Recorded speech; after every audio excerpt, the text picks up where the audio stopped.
Hello friends, welcome back to my YouTube channel Khan coaching classes. Myself Aftab आलम।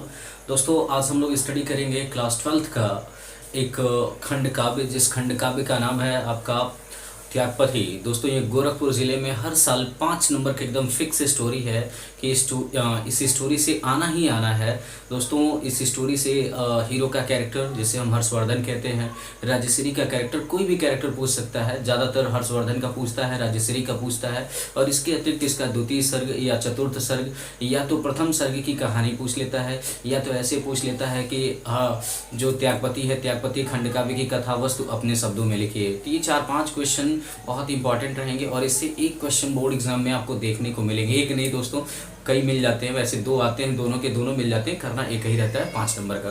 और एकदम fix है दोस्तों, यही आना ही आना है गोरखपुर ज़िले में, क्योंकि आपके गोरखपुर ज़िले में हर्षवर्धन की ही कहानी पढ़ाई जाती है। तो चलिए दोस्तों, समय नहीं गंवाएंगे, और वीडियो स्टार्ट करने से पहले एक आपसे रिक्वेस्ट करेंगे दोस्तों कि यदि अभी तक आप हमारे चैनल पर नए हैं तो हमारे चैनल को जरूर सब्सक्राइब कर लीजिए, बेल आइकन के बटन को दबा लीजिए, ताकि आगे से आने वाले हिंदी के महामैराथन कुछ दिनों में अपलोड हो जाएंगे दोस्तों। उसके बाद इंग्लिश का महामैराथन दोस्तों कुछ दिनों में अपलोड हो जाएगा, तो आप उसे आसानी से देख सकते हैं, और बोर्ड एग्जाम में आप 90+ मार्क गेन कर सकते हैं आसानी से, बिना कुछ किए। आप एक वीडियो देख लेंगे, 1 से 2 घंटे का वीडियो रहता है दोस्तों महामैराथन। उसको वीडियो देखने के बाद आपका पूरा का पूरा डाउट क्लियर हो जाएगा, इंग्लिश का और हिंदी का भी दोस्तों। तो हमारे चैनल से जुड़े रहने के लिए एक बार फिर से बेल आइकन को दबा लीजिए, ताकि आगे से सारे वीडियो आपको प्रोवाइड होते रहें। ठीक है दोस्तों, आते हैं टॉपिक के और समझते हैं।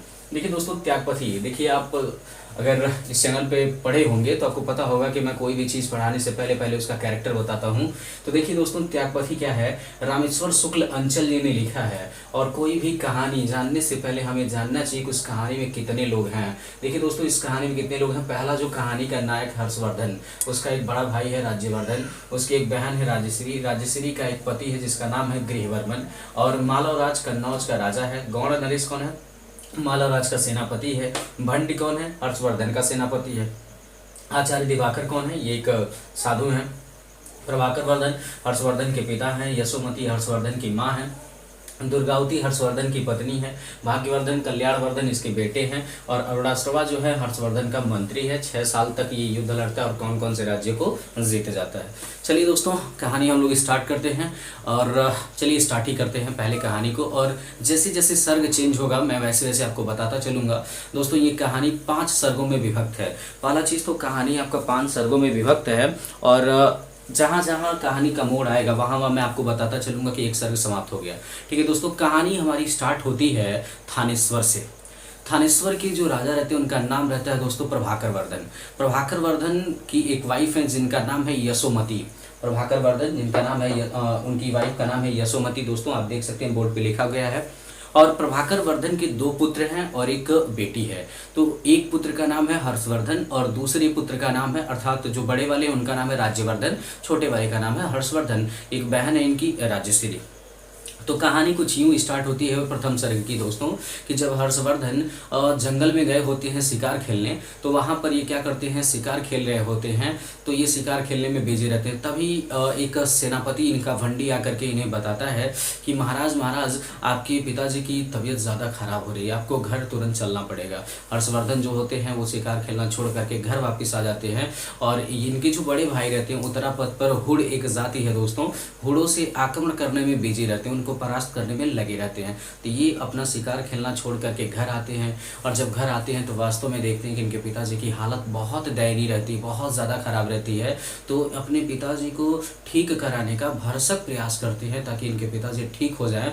लेकिन पिताजी की हालत देख करके इनकी जो माँ होती हैं वो आत्मदाह करने का प्लान कर लेती हैं कि मुझे आत्मदाह करना है, अब मुझे जीवन में नहीं जीना है। हर्षवर्धन एक लेटर लिखते हैं अपने बड़े भाई राज्यवर्धन को कि आप चले आइए जल्द से जल्द, नहीं तो माँ जो है मान नहीं रही हैं। क्योंकि हर्षवर्धन अपनी माँ को बहुत समझा रहे थे, माँ ऐसा मत करो, पिताजी ठीक हो जाएंगे, लेकिन इनकी माँ मानने को तैयार ही नहीं होती है। तो हर्षवर्धन को मजबूरन क्या करना पड़ता है, वो एक लेटर लिखते हैं।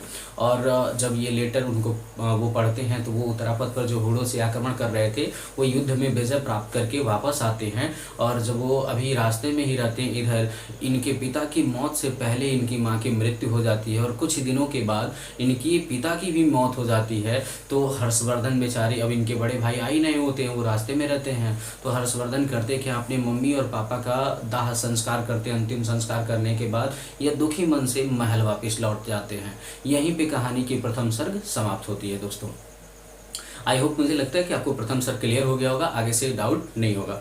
चलिए दोस्तों, द्वितीय सर्ग स्टार्ट करते हैं। कहानी का जो द्वितीय सर्ग है दोस्तों, जब हर्षवर्धन उदास मन से यह अपने महल में आते हैं, उसी दरमियान इनके बड़े भाई राज्यवर्धन भी महल आते हैं उत्तरापद पर हुड़ों से आक्रमण करके। तो ये भी काफ़ी ज़्यादा उदास हो जाते हैं। पिता के मरने के बाद, माता के मरने के बाद राज्यवर्धन भी काफ़ी ज़्यादा सैड रहते हैं। तो वो हर्षवर्धन से कहते हैं कि अब तुम राज्य का संचालन करो, मैं वैराग्य धारण करने जा रहा हूँ, मैं अब इन सारी चीज़ों में नहीं रहूँगा, मुझे ज़िंदगी का मोह माया नहीं चाहिए, मैं अकेले रहना चाहता हूँ। लेकिन तभी इन दोनों के बीच महल में वार्तालाप चली रही होती है कि हर्षवर्धन का सेनापति भंडी आता है और इन्हें बताता है कि महाराज आपके बहन को अगवा कर लिया गया है। और अगवा किसने किया है? तो आपकी बहन को अगवा किया है मालवराज, जो कन्नौज का राजा है, और आपके बहन के पति गृहवर्मन की हत्या कर दी गई है। मालवराज जो कन्नौज का राजा है, उसी के सेनापति गौड़ नरेश के द्वारा उसकी हत्या कर दी गई है। और जैसे ही यह खबर राज्यवर्धन सुनते हैं, अपनी पूरी विशाल सेना लेकर के वह आक्रमण कर देते हैं। किस पर? वह आक्रमण कर देते हैं मालवराज पर, अर्थात कन्नौज पर। तो कन्नौज जाते हैं, उसको हरा देते हैं। लेकिन युद्ध में धोखे से गौड़ नरेश, इनके बड़े भाई हर्षवर्धन के बड़े भाई राज्यवर्धन को पीछे से चाकू मार देता है और उनकी मौत हो जाती है। फिर मौत की दुखद खबर हर्षवर्धन को ला करके जो इसका सेनापति रहता है भंडी आकर के देता है। तो हर्षवर्धन बहुत ज़्यादा व्याकुल हो जाते हैं, क्योंकि इनके परिवार में ऑलरेडी इनकी मम्मी मर चुकी हैं, इनके पिताजी भी मर चुके हैं, इनके जो जीजा हैं अर्थात इनकी जो बहन है राजश्री, उनके पति गृहवर्मन की भी मौत हो गई, अब इनके बड़े भाई राज्यवर्धन की भी मौत हो गई। तो ये बेचारे उदास होकर के अपनी पूरी विशाल सेना लेकर के क्रोध में आकर के यह बढ़ते हैं कन्नौज की ओर। और रास्ते में इन्हें पता चलता है कि इनकी बहन मालवराज के चंगुल से बच करके वह भाग गई है और जंगल की तरफ जा रही है, अग्निदाह करने के लिए, अपना आत्मसमर्पण करने के लिए, वो मरने के लिए जा रही है। तो हर्षवर्धन कन्नौज पर आक्रमण करने का जो प्लान होता है उसे कैंसिल करते हैं, जंगल की ओर जाते हैं। एक साधु से उनकी मुलाकात होती है और जब वो साधु से मिलते हैं तो होता क्या है दोस्तों, साधु उनको बताता है कि मतलब किस दिशा की ओर वह औरत गई है। ये जाते हैं और अपनी बहन को आत्मदाह करने से बचाकर वापस महल लेकर के लौट आते हैं।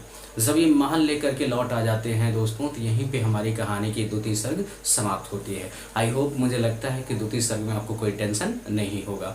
कहानी का तृतीय सर्ग कहाँ से स्टार्ट होता है दोस्तों?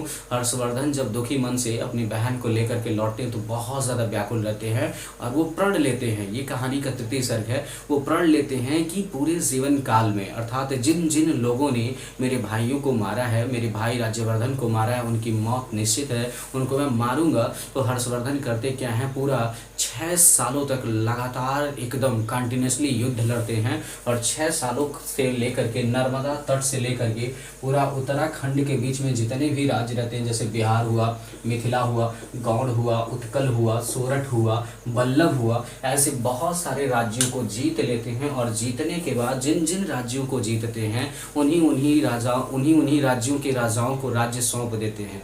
लेकिन कंडीशन एक रखते हैं कि अगर आपके राज्य में कभी भी किसी गरीब को कोई आपत्ति होती है, कोई शिकायत होती है, तो मतलब मुझसे बुरा कोई नहीं होगा, आप राज्य का संचालन अच्छे से करिएगा। इसके बाद हर्षवर्धन सारी चीज़ों को जब जीत लेते हैं, मालवराज का जो राज्य होता है कन्नौज, इसको भी जीत जाते हैं, तो अपनी बहन को क्या करते हैं, अपनी बहन को उसका उपासिका बनाते हैं, मतलब उसको कन्नौज का शासन चलाने के लिए कहते हैं। लेकिन इनकी बहन मना कर देती हैं।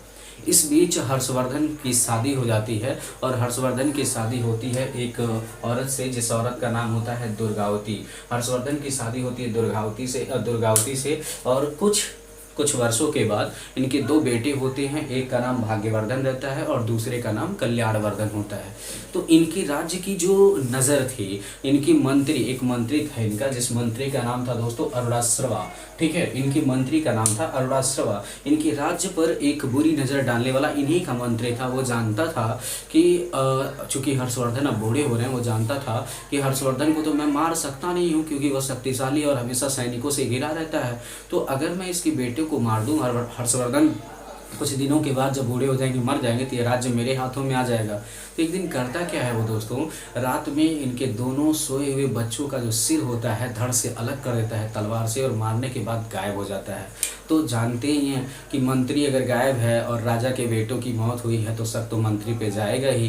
तो इसके बाद हर्षवर्धन उसे पूरा व्याकुल होकर के ढूंढते हैं और वो कहीं मिलता नहीं है। लेकिन एक दिन बाजार में अरोड़ाश्रवा की मुलाकात हो जाती है हर्षवर्धन से, और हर्षवर्धन जिस तरीके से इसके बेटे को मारा गया होता है, वैसे बीच चौराहे पर अरोड़ाश्रवा को खड़ा करके बीच चौराहे पर उसे पोल में बांध करके उसका भी सिर धड़ से अलग कर दिया जाता है। और इस तरीके से वह दुखी मन से घर वापिस आता है और वह अपनी बहन को उपासिका घोषित करता है। वो कहता है कि अब राज्य का संचालन तुम करो। ये कहानी का तृतीय सर्ग था। आई होप दोस्तों, मुझे लगता है कि तृतीय सर्ग भी क्लियर हो गया होगा, कोई डाउट नहीं होगा। कहानी की चतुर्थ सर्ग स्टार्ट होती है दोस्तों हर्षवर्धन की बहन राजश्री और आचार्य दिवाकर के वार्तालाप से। कुछ लोगों का मानना भी है कि जो बाद में चल करके आचार्य दिवाकर से उनकी शादी भी हुई थी, ऐसा कुछ विद्वान कुछ मानते हैं। ठीक है, तो आचार्य दिवाकर के वार्तालाप से शुरू होती है। आचार्य दिवाकर जो होते हैं बौद्ध यानी बौद्ध धर्म के बहुत बड़े प्रवर्तक थे, अर्थात बौद्ध धर्म का संचालन कर रहे थे। तो वो राजश्री को समझाते हैं कि तुम बौद्ध धर्म का संचालन करो, तुम बौद्ध धर्म को आगे बढ़ाओ। तो हर्षवर्धन की जो बहन थी राजश्री, वो भी इस बात को मान गई कि मुझे बौद्ध धर्म का प्रचार प्रसार करना चाहिए। तो आकर के अपने भाई हर्षवर्धन से कहती हैं कि मैं बौद्ध भिक्षुड़ी बनना चाहती हूँ। तो इनके भाई तुम मना कर देते हैं, लेकिन बार बार जब वो फोर्स करती हैं तो इनके भाई कहते हैं ठीक है कोई बात नहीं। तो ये एक शर्त रखती हैं कि ठीक है मैं बौद्ध भिक्षुड़ी बन जाऊँगी, लेकिन समय समय पर आकर के मैं राज्य का संचालन करूँगी, लेकिन मैं शासन पे या सत्ता पर या सीट पर या गद्दी पर मैं नहीं बैठूंगी। मैं वैसे आकर के जन सेवा में लगी रहूंगी और लोगों की सेवा करती रहूंगी। ये कहानी का चौथा सर्ग है। कहानी के पांचवें सर्ग में हर्षवर्धन के दानशीलता, उनके पराक्रमी, उनके कर्तव्य निष्ठा के बारे में बताया गया है। दोस्तों हर्षवर्धन जितना भी कमाए होते हैं, जितना भी पैसा कमाए होते हैं 5 सालों के दौरान, उन 5 सालों के दौरान जितना भी पैसा कमाए होते हैं, तो हर 5वें साल में माघ के महीने में, इलाहाबाद के माघ के महीने में त्रिवेणी संगम पर एक कुंभ मेले का आयोजन किया जाता था। तो उस मेले में हर्षवर्धन पूरा ढिंढोरा पिटवा देते हैं कि हर्षवर्धन दान करेंगे, और सर्वस्त्र 5 सालों के अंदर जो भी कमाए रहते थे वो जा करके उस वहाँ पर जब स्नान करते थे तो वहाँ पर बौद्ध भिक्षु बहुत सारे आते थे, या बौद्ध जो भी भिक्षु आते थे उनको पूरा का पूरा अपना 5 साल के दौरान जो भी धन, जो भी अनाज कमाए रहते थे सब कुछ दान कर देते थे। और ऐसा कहा भी जाता है दोस्तों, हर्षवर्धन जब वहाँ से त्रिवेणी संगम से नहा करके निकलते थे तो अपना पहना हुआ वस्त्र भी दान कर देते थे, और अपनी बहन राजश्री से उधार में वस्त्र मांग करके पहन करके अपने राज्य कन्नौज वापिस आते थे। और यहाँ पे कहानी का 5वां सर्ग समाप्त होता है। इस तरीके से हर्षवर्धन के दानशीलता, उनके कर्तव्यनिष्ठ, उनके पारायण के बारे में 5वें सर्ग में बताया गया है। आई होप दोस्तों आपको पूरा का पूरा शार्ट व्यू, पूरा का पूरा स्टोरी क्लियर हो गया होगा। अब आपको कोई दिक्कत नहीं होगी, आसानी से आप इसको बोर्ड एग्जाम में लिख सकते हैं, कोई समस्या नहीं आएगी। ठीक है दोस्तों, फिर मिलते हैं नेक्स्ट वीडियो में। टिल देन टेक केयर दोस्तों, बाय बाय।